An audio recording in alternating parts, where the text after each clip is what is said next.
Ado bo'lgan qalbim yana seni izlaydi. Ado bo'lgan qalbga davo izladim.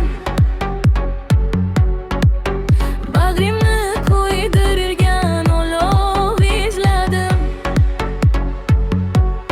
Ko'zimda yosh bilan bag'ru qon bo'lib, sening ko'zlaringdan vafo izladim. Men senga borimni bergandim axir, nahotki muhabbat shunchalar taksir. Qo'ygan bu yurakka bermading darmon, taqdirning hukmi ham keldimi o gün. Armonlar ko'ksimni tilib o'tdilar, orzular ustimda to'lib o'tdilar.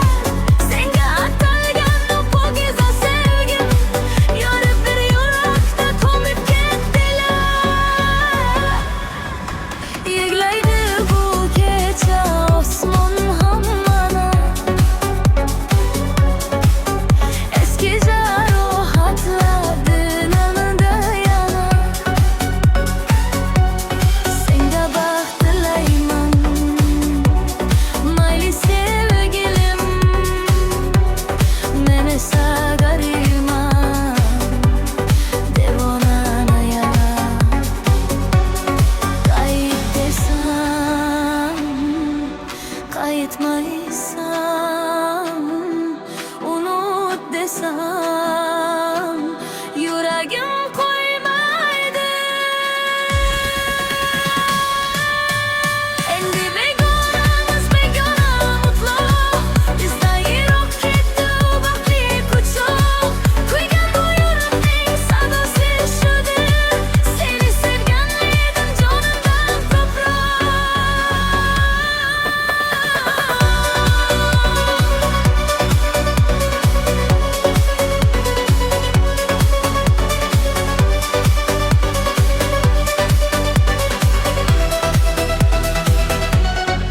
Maftun bo'lma endi soxta so'zlarga,